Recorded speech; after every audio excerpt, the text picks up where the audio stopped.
Hello friends, welcome back to my channel. ಇವತ್ತಿನ ವಿಡಿಯೋದಲ್ಲಿ ನಾನು ವೀಳ್ಯದೆಲೆ ಬಳ್ಳಿ ಬಗ್ಗೆ ಹೇಳ್ತಾ ಇದ್ದೀನಿ. ವೀಳ್ಯದೆಲೆ ಬಗ್ಗೆ ವಿಶೇಷವಾಗಿ ಏನು ಹೇಳಬೇಕಾಗೇ ಇಲ್ಲ. ಪ್ರತಿಯೊಬ್ಬರಿಗೂ ಇದ್ರ ವಿಶೇಷತೆ ಬಗ್ಗೆ ಗೊತ್ತಿದ್ದೇ ಇರುತ್ತೆ.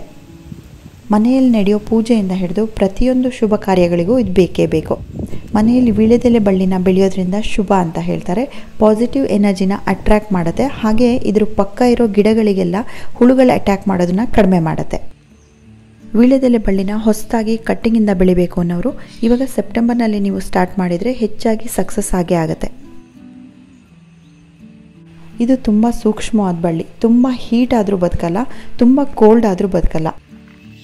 ಹೀಟ್ ಮತ್ತು ಹ್ಯುಮಿಡಿಟಿ ಎರಡೂ ಬ್ಯಾಲೆನ್ಸ್ಡ್ ಆಗಿರಬೇಕು. ಸನ್ಲೈಟ್ ಕೂಡ ಅಷ್ಟೇ, ಡೈರೆಕ್ಟಾಗಿ ಬಿಸಿಲು ಬೀಳಬಾರ್ದು, ಪೂರ್ತಿ ನೆರಳು ಇರಬಾರ್ದು, ಸೆಮಿ ಶೇಡ್ ಇರಬೇಕು. ಗಾರ್ಡನಲ್ಲಿ ತುಂಬ ಜಾಗ ಇರೋರು ಅಥವಾ ಗಾರ್ಡನಲ್ಲಿ ಮರ ಇರೋರು ಇದನ್ನು ಮರದ ಕೆಳಗೆ ಬೆಳಿಬೋದು. ಹಳ್ಳಿಗಳಲ್ಲಿ ಹೆಚ್ಚಾಗಿ ವೀಳ್ಯದೆಲೆ ಬಳ್ಳಿನ ಮರಕ್ಕೆ ಹಬ್ಸಿರ್ತಾರೆ. ಮರದ ಕೆಳಗಡೆ ಬಿಸಿಲು ಮತ್ತು ನೆರಳು ಎರಡೂ ಈಕ್ವಲ್ ಆಗಿರುತ್ತೆ. ಆದರೆ ಗಾರ್ಡನಲ್ಲಿ ಜಾಗ ಇಲ್ಲದೆ ಇರೋರು ಪಾಟಲ್ಲಿ ಬೆಳೆಯೋರು ನೀವು ಮಾಸ್ ಸ್ಟಿಕ್ಕಲ್ಲಿ ಬೆಳೆದ್ರೆ ತುಂಬ ಚೆನ್ನಾಗಿ ಬೆಳೆಯುತ್ತೆ. ಮನಿ ಪ್ಲ್ಯಾಂಟ್ ಥರನೇ ಮಾಸ್ ಸ್ಟಿಕ್ಕಿಗೆ ಅಂಟ್ಕೊಂಡು ಬೆಳೆಯುತ್ತೆ. ಮಾಸ್ ಸ್ಟಿಕ್ಕನ್ನ ಪೂರ್ತಿ ಮೇಲಿಂದ ನೆನೆಸಬೇಕು. ಆವಾಗ ಮೇಲ್ಗಡೆ ಇರೋ ಎಲೆಗಳೆಲ್ಲ ತುಂಬ ಅಗಲವಾಗಿ ಚೆನ್ನಾಗಿ ಬರುತ್ತೆ.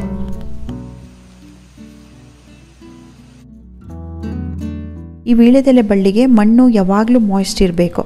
ಮಣ್ಣಲ್ಲಿ ಯಾವಾಗಲೂ ತೇವಾಂಶ ಇರಬೇಕು. ಮಣ್ಣು ಡ್ರೈ ಆಗಿದ್ರೆ, ತುಂಬ ಒಣಗ್ತಾ ಇದ್ದರೆ ಎಲೆಗಳು ಕೂಡ ಒಣಗುತ್ತೆ. ಮಣ್ಣು ತುಂಬ ಡ್ರೈ ಆಗಿ ಯಾವಾಗಲೂ ಒಣಗಿದ ಹಾಗಿದ್ರೆ ಪ್ರತಿ ನೋಡ್ಸಲು ಈ ರೀತಿ ಹೊಸ ಚಿಗುರು ಬರುತ್ತಲ್ಲ, ಈ ಹೊಸ ಚಿಗುರು ಬರಲ್ಲ. ಯಾವಾಗಲೂ ಕಟ್ಟಿಂಗ್ ತಗೋಬೇಕಾದ್ರೆ ಅದರಲ್ಲಿ ಈ ರೀತಿ ಗೆಣ್ಣುಗಳಿರುತ್ತೆ. ಇದನ್ನು ನೋಡಿಕೊಂಡು ಕಟ್ಟಿಂಗ್ ತಗೋಬೇಕು. ವೀಳ್ಯದೆಲೆ ಬಳ್ಳಿ ಮಾತ್ರ ಅಲ್ಲ, ಯಾವುದೇ ಬಳ್ಳಿ ಆದರೂ ಅಷ್ಟೇ ಈ ಗೆಣ್ಣುಗಳನ್ನ ನೋಡಿಕೊಂಡು ಕಟ್ಟಿಂಗ್ ತಗೋಬೇಕು.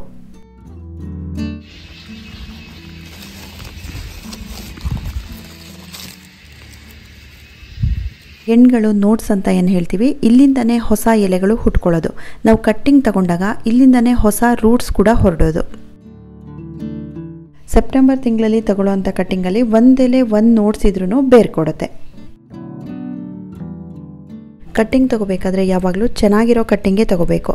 ಹಾಗೆ ಒಂದು ಕಟ್ಟಿಂಗ್ ತಗೋಬಾರ್ದು, 2 ಅಥವಾ 3 ಕಟ್ಟಿಂಗ್ ಆದರೂ ತಗೋಬೇಕು. ಆವಾಗ ಒಂದು ಕೊಳ್ತೋದ್ರೆ ಇನ್ನೊಂದಾದರೂ ಬರುತ್ತೆ.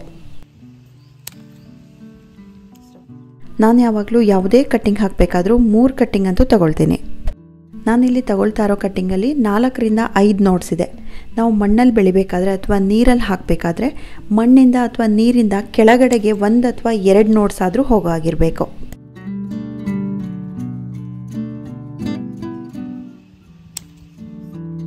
ಕಟ್ಟಿಂಗಲ್ಲಿ ತುಂಬ ಎಲೆಗಳಿದ್ರೆ ಅದನ್ನು ಕಟ್ ಮಾಡಿಬಿಟ್ಟು ತೆಗಿಬೇಕು. ಎಲೆಗಳನ್ನ ಹಾಗೆ ಬಿಟ್ಟರೆ ರೂಟ್ಸ್ ಬರೋದು ತುಂಬ ಲೇಟ್ ಆಗುತ್ತೆ.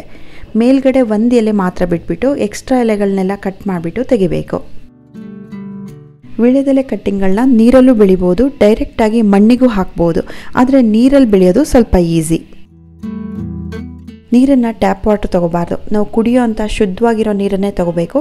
ನಾನಿಲ್ಲಿ ಆಕ್ವಾಗಾರ್ಡ್ ನೀರನ್ನ ತೊಗೊಂಡಿದ್ದೀನಿ. ತುಂಬ ಉದ್ದ ಗ್ಲಾಸ್ ತೊಗೋಬಾರ್ದು. ಗಾಜಿನ ಗ್ಲಾಸೇ ಆಗಬೇಕು ಅಂತ ಇಲ್ಲ. ಡಿಸ್ಪೋಸಬಲ್ ಕಪ್ ಅಥವಾ ಡಿಸ್ಪೋಸಬಲ್ ಬಾಕ್ಸ್ ಕೂಡ ತೊಗೋಬೋದು. ಈ ನೀರಿಗೆ ಚಿಟಿಕೆಯಷ್ಟು ಅರಿಶಿನ ಹಾಕಿಬಿಟ್ಟು ಮಿಕ್ಸ್ ಮಾಡಬೇಕು. ಈ ಅರಿಶಿನ ಪುಡಿ ನ್ಯಾಚುರಲ್ ಫಂಗಿಸೈಡ್ ಆಗಿ ಕೆಲಸ ಮಾಡುತ್ತೆ. ನೀವು ತುಂಬ ಜನ ಕಮೆಂಟಲ್ಲಿ ಕೇಳ್ತಾ ಇರ್ತೀರಾ ಫಂಗಿಸೈಡ್ ಬದಲು ಏನು ಯೂಸ್ ಮಾಡ್ಬೋದು ಅಂತ. ಈ ಅರಿಶಿನ ಪುಡಿನ ನೀವು ನ್ಯಾಚುರಲ್ ಫಂಗಿಸೈಡ್ ಆಗಿ ಯೂಸ್ ಮಾಡಬಹುದು. ಈ ಕಟ್ಟಿಂಗಲ್ಲಿ 2 ನೋಟ್ಸ್ ಆದರೂ ನೀರೊಳಗೆ ಹೋದರೆ ತುಂಬ ಬೇಗ ರೂಟ್ಸ್ ಬರುತ್ತೆ. ಈ ಕಟ್ಟಿಂಗ್ಗಳನ್ನ ಅರಿಶಿನ ನೀರಲ್ಲಿ 7 ರಿಂದ 8 ಗಂಟೆ ತನಕ ಇಡಬೇಕು. ಆಮೇಲೆ ನೀರನ್ನು ಚೇಂಜ್ ಮಾಡಿಬಿಟ್ಟು ಪ್ಲೇನ್ ನೀರಿಗೆ ಹಾಕಬೇಕು. ಈ ಕಟ್ಟಿಂಗ್ಗಳನ್ನ ನಾನು ಸಂಜೆ ಹಾಕಿದ್ದು. ನೆಕ್ಸ್ಟ್ ಡೇ ಬೆಳಗ್ಗೆ ನಾನು ನೀರನ್ನು ಚೇಂಜ್ ಮಾಡಿದೆ. ನೆಕ್ಸ್ಟ್ ಡೇ ಬೆಳಗ್ಗೆ ನೋಡಿ ಅರಿಶಿನ ಪೂರ್ತಿ ತಳದಲ್ಲಿ ಹೋಗಿ ನಿಂತಿದೆ, ಮೇಲ್ಗಡೆ ನೀರು ತಿಳಿಯಾಗಿದೆ. ಈ ನೀರನ್ನು ಚೆಲ್ಬಿಟ್ಟು ನಾನು ಇವಾಗ ಪ್ಲೇನ್ ನೀರನ್ನು ಹಾಕ್ತೀನಿ. ಪ್ಲೇನ್ ವಾಟ್ರಿಗೆ ಹಾಕಿದ ಮೇಲೆ ಈ ನೀರನ್ನು 2 ದಿನಕ್ಕೊಂದ್ಸಲ ಅಥವಾ 3 ದಿನಕ್ಕೊಂದ್ಸಲ ಚೇಂಜ್ ಮಾಡಿದರೆ ಸಾಕು. ಡೈಲಿ ಚೇಂಜ್ ಮಾಡದೆ ಹೋದರೂ ನಡೆಯುತ್ತೆ. ಈ ಗ್ಲಾಸನ್ನು ಮನೆ ಒಳಗಡೆನೆ ವಿಂಡೋ ಸೈಡಲ್ಲಿ ಇಟ್ಕೋಬೋದು. ಆದರೆ ತುಂಬ ಬ್ರೈಟ್ ಆಗಿರೋ ಬೆಳಕು ಬೀಳ್ತಾ ಇರಬೇಕು. ಮನೆ ಹೊರಗಡೆ ಇಡೋದಾದರೆ ವಿಂಡೋ ಮೇಲೆ ಇಡ್ಬೋದು.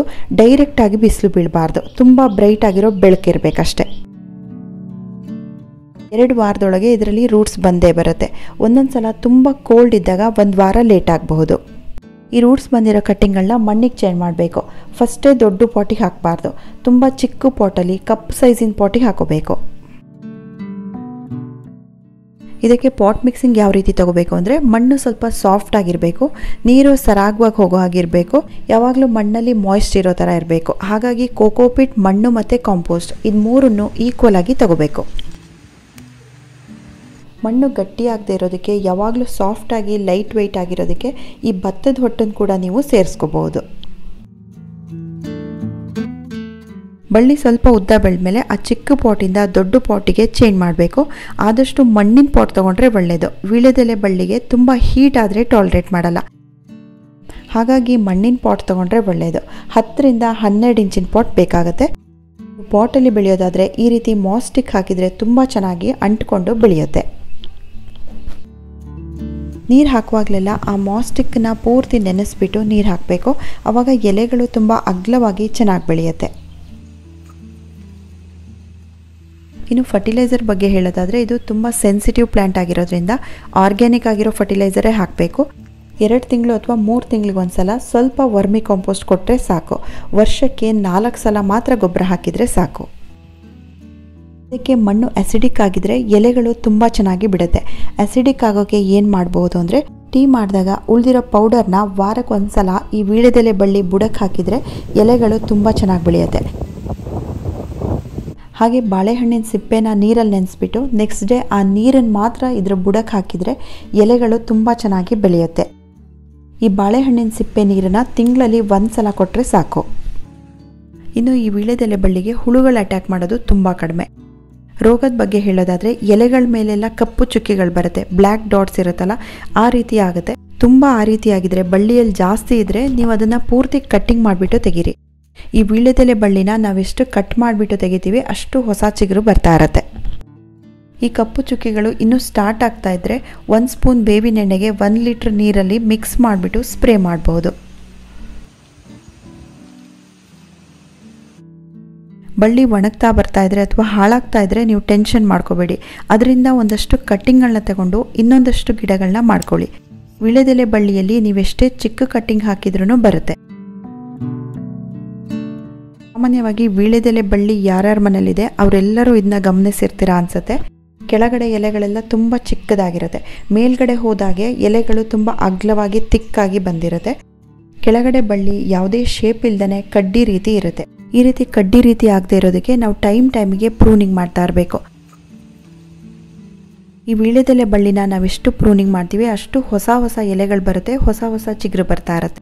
ಬಳ್ಳಿಯಲ್ಲಿ ಎಲೆಗಳು ಜಾಸ್ತಿ ಆಗಬೇಕು ಅಂದರೆ ನಾವು ಎಲೆಗಳನ್ನ ಕಿತ್ಬಿಟ್ಟು ಯೂಸ್ ಮಾಡ್ತಾ ಇರಬೇಕು. ನಾವೆಷ್ಟು ಎಲೆಗಳನ್ನ ಕಿತ್ಬಿಟ್ಟು ಯೂಸ್ ಮಾಡ್ತಾ ಇರ್ತೀವಿ ಅಷ್ಟೇ ಎಲೆಗಳು ಜಾಸ್ತಿ ಆಗುತ್ತೆ. ಎಲೆಗಳು ಕಿತ್ತಷ್ಟು ಜಾಸ್ತಿ ಬರ್ತಾ ಇರುತ್ತೆ. ಈ ವೀಳ್ಯದೆಲೆ ಬಳ್ಳಿಯಲ್ಲಿ 40ಕ್ಕಿಂತ ಹೆಚ್ಚು ವೆರೈಟೀಸ್ ಇರುತ್ತೆ. ಅದರಲ್ಲಿ ಕೆಲವು ಎಲೆಗಳು ತುಂಬ ಚಿಕ್ಕದಾಗಿರುತ್ತೆ, ಕೆಲವು ಅಗಲ ಇರುತ್ತೆ, ಕೆಲವು ತುಂಬ ಡಾರ್ಕ್ ಗ್ರೀನ್ ಆಗಿರುತ್ತೆ, ಕೆಲವು ಎಲೆ ಹಸಿರು ಇರುತ್ತೆ. ಹೀಗೆ ತುಂಬ ವೆರೈಟೀಸ್ ಇರುತ್ತೆ. ನನಗೆ ಕಮೆಂಟ್ಸಲ್ಲಿ ಒಂದಿಬ್ಬರು ಕೇಳಿದರು, ಎಷ್ಟೇ ಫರ್ಟಿಲೈಸರ್ ಹಾಕಿದ್ರೂ ಎಲೆಗಳು ತುಂಬ ಚಿಕ್ಕದಾಗೇ ಇದೆ, ಅಗಲವಾಗಿ ಬರ್ತಾ ಇಲ್ಲ ಅಂತ. ಫರ್ಟಿಲೈಸರ್ ಹಾಕೋದ್ರಿಂದ ಈ ಬಳ್ಳಿ ಚೆನ್ನಾಗಿ ಬೆಳೆಯಲ್ಲ. ಟೈಮ್ಗೆ ಪ್ರೂನಿಂಗ್ ಮಾಡ್ತಾ ಇರಬೇಕು. ಹಾಗೆ ನೆರಳು ತುಂಬ ಇಂಪಾರ್ಟೆಂಟ್. ಪಾಟಲ್ಲಿ ಮಾಸ್ಟಿಕ್ಗಳಲ್ಲಿ ಈ ವೀಳ್ಯದೆಲೆನ ಬಳ್ಳಿನ ಬೆಳ್ಕೊಂಡಿರೋರು ನೀವು ಈಸಿಯಾಗಿ ಯಾವ ಜಾಗಕ್ಕೆ ಬೇಕೋ ಆ ಜಾಗದಲ್ಲಿ ಇಟ್ಕೋಬೋದು. ಹಾಗೆ ಸೀಸನ್ ಬಂದಾಗೆ ಚೇಂಜ್ ಕೂಡ ಮಾಡ್ತಾ ಇರ್ಬೋದು. ಬೆಳಗ್ಗಿನ ಜಾವ ಒಂದು 2 ರಿಂದ 3 ಗಂಟೆ ಬಿಸಿಲು ಬೀಳೋ ಜಾಗ ಆಗಿರಬೇಕು. ಬೇರೆ ಎಲ್ಲ ಟೈಮಲ್ಲೂ ನೆರಳಿರಬೇಕು. ಆದರೆ ಸಮ್ಮರಲ್ಲಿ ಬೆಳಗ್ಗಿನ ಬಿಸಿಲು ಕೂಡ ತುಂಬ ಹೀಟ್ ಆಗುತ್ತೆ. ತುಂಬ ಡ್ರೈ ಕಂಡೀಷನಲ್ಲೂ ಇದು ಚೆನ್ನಾಗಿ ಬೆಳೆಯಲ್ಲ, ತುಂಬ ಕೋಲ್ಡ್ ಇರೋವಂಥ ಪ್ಲೇಸಲ್ಲೂ ಇದು ಚೆನ್ನಾಗಿ ಬೆಳೆಯಲ್ಲ. ಕೋಲ್ಡ್ ಮತ್ತು ಹೀಟ್ ಎರಡೂ ಬ್ಯಾಲೆನ್ಸ್ ಆಗೋವಂಥ ಪ್ಲೇಸಲ್ಲಿ ಇಡಬೇಕು. ಸಮ್ಮರಲ್ಲಿ ಮಿಸ್ಟಿಂಗ್ ಕೂಡ ಮಾಡಬೇಕಾಗತ್ತೆ. ಸಮ್ಮರಲ್ಲಿ ನಾವೇನು ಮಾಡ್ತೀವಿ, ಈ ಬಳ್ಳಿ ಮರಕ್ಕೆ ಹಬ್ಸಿರೋದ್ರಿಂದ ಪೈಪಲ್ಲಿ ಇಡೀ ಬಳ್ಳಿನ ನೆನೆಯೋ ಹಾಗೆ ನೀರು ಹಾಕ್ತೀವಿ.